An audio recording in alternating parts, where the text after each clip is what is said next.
Okay, let's move to our personality profile for this week. We'll call her amazing, fashionable, and someone who is so much fun. Yeah, she recently joined the League of 60, even though she doesn't look it at all. She doesn't. And we're talking about the editor-in-chief and the publisher of lifestyle magazine Genevieve, Mrs. Betty Irabor. Enjoy this one. Betty Irabor, the name synonymous with fashion and lifestyle. And why not, when she sits at the helm of affairs of one of the nation's leading entertainment, fashion and lifestyle magazine, Genevieve, as the editor-in-chief and publisher.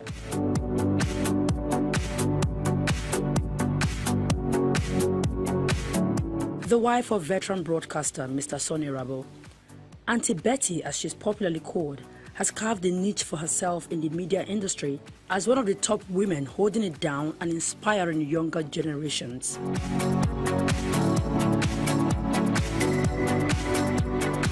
The 15-year journey as a publisher has not been a smooth one for the mother of two, who recently marked her 60th birthday with the caption, "At 60, still I rise."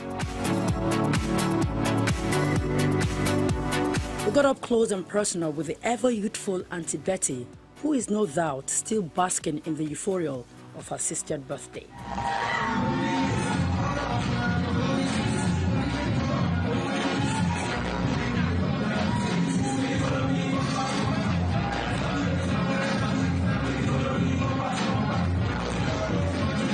"60 is a number, and all my life I've never really been defined by my age.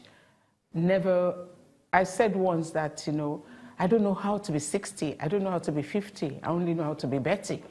And I think that's pretty much where I am. Wherever I find myself, whatever age, I just try to live the best of my life. And I think that's pretty much what I'll say to anyone, because I always say I'm a late bloomer, but I bloom very well. I bloom better older than younger, yes. Now, your 60th birthday, amongst every other thing, what really caught my attention is the Soul Train party you did, just to actually bring out that youthful Betty. Yeah.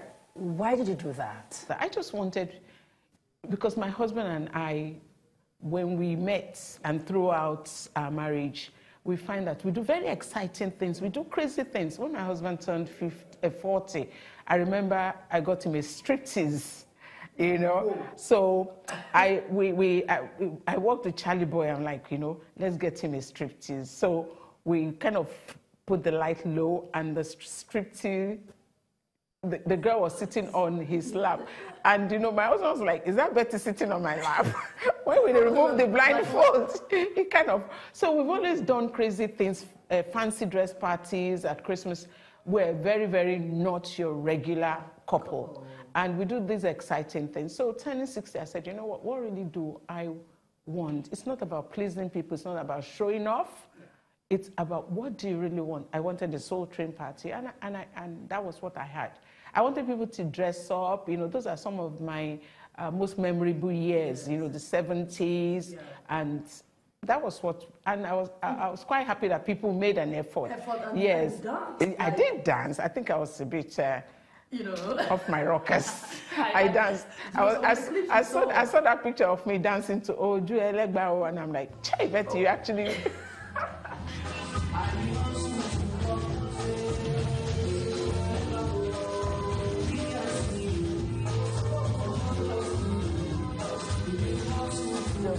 A lot of people get scared of age. Yes.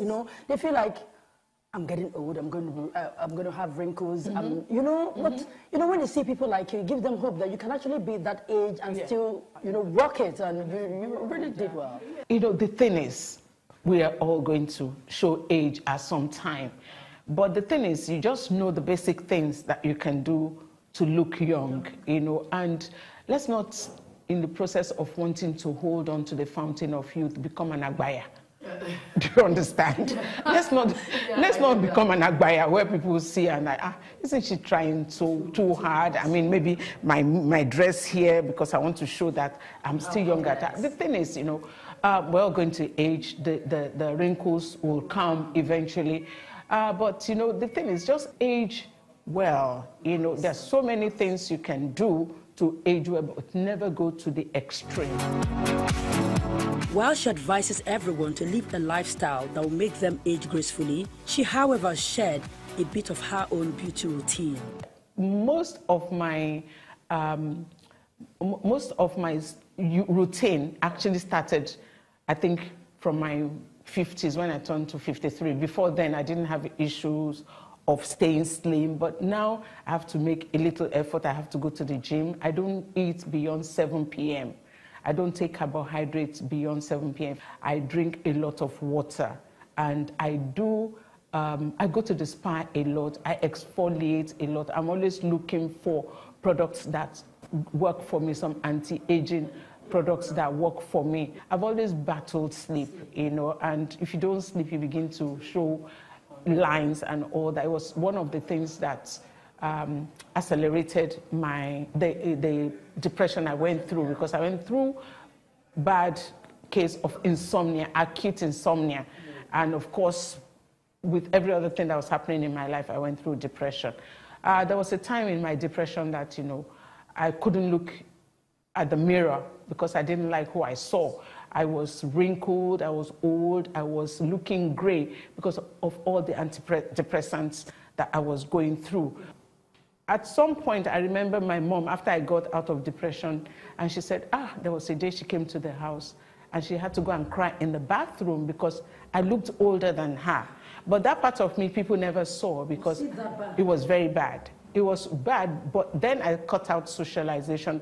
I cut out all my friends because I didn't want anybody seeing me like that. So it was a very bad period. So celebrating my 60th wasn't really about turning 60, it was about the fact that I made it to 60. I'm actually alive, because going through depression and going through everything I went through, I didn't think I was going to be alive to mark my 60th birthday. So it was more than the Soul Train.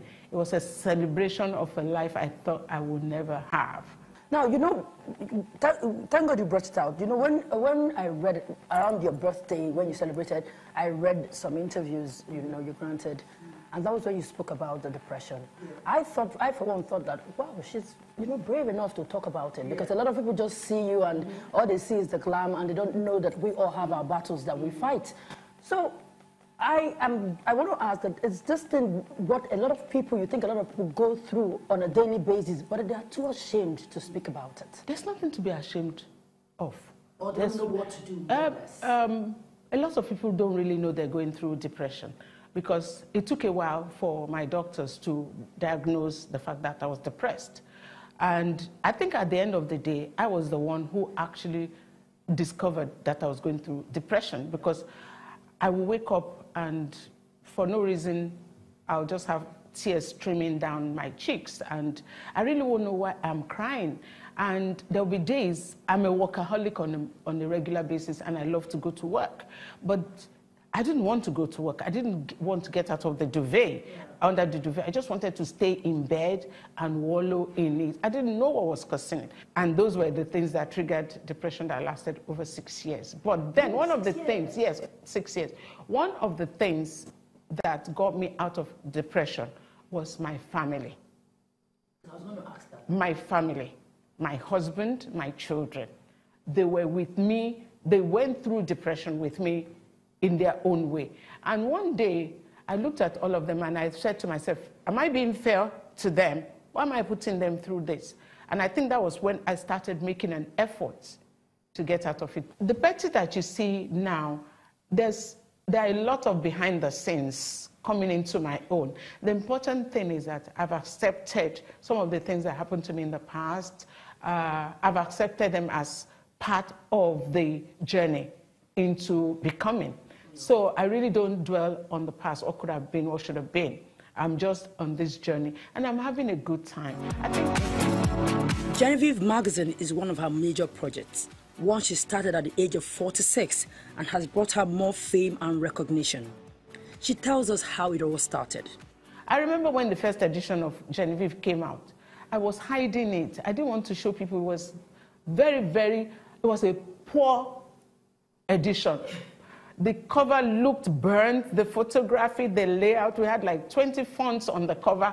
And I looked at it and I thought, oh my God, this is a dream gone awry. I was embarrassed. I couldn't show anyone. Then I showed a friend of mine, Onyekon, and she said, this is a nice edition. Oh, wow, well done. She kissed and hugged me. She told me later that she couldn't tell me the truth. She couldn't tell me, oh my God, this mustn't go to the street. And I remember my daughter saying, Mommy, well done, I love you. But when the magazine went out, I was too embarrassed. Then Joke Silva called, say, Betty, I just picked up a copy. Well done, girl, well done. And there was another friend that said to me, oh, is that the magazine we've been waiting for? The model on the back, is she kneeling down or standing up? You people have to improve.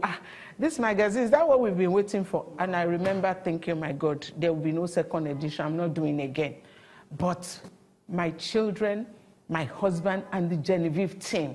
So with their strength, including with my strength, and the support of the few people who knew how to say this is not a fantastic magazine, in a nice way that you actually think they're saying it's a good magazine.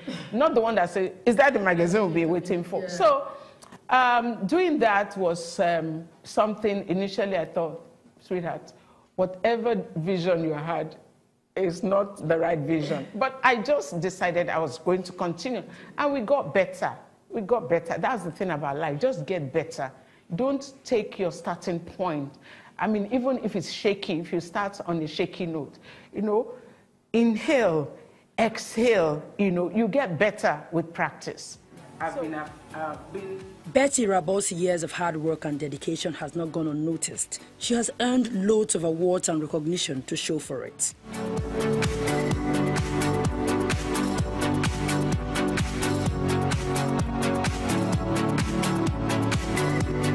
I feel like I'm being appreciated. Yeah. But then they're just plaques. Yeah.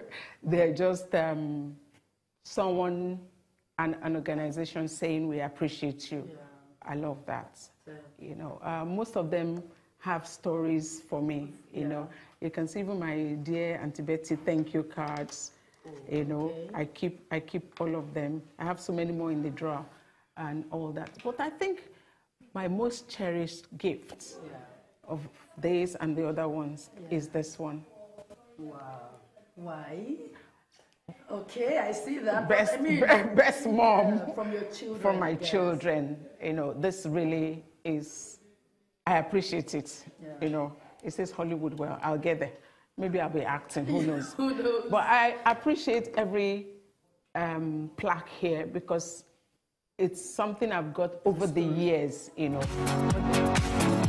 With all these achievements, what's next for her?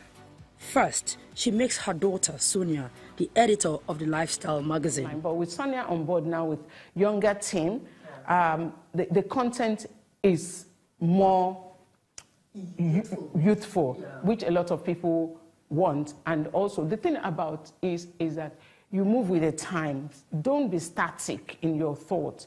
Be relevant, so innovate, initiate. So that's all she's doing with Genevieve. So I'm just here. I'm working on life lessons with Betty Irabor. We have a screening very soon at the cinema. Life lessons is basically my story, my failures, my hits, my misses, my insecurities, losing my brother to sickle cell, being raised by a single mother and knowing for the first time that there was a stigma attached to it, finding my faith, finding my way, losing my way, falling and getting up, and, letting people know that none of us is perfect. Mrs. Betty Irabor hopes her life story will inspire a lot of people never to give up in life.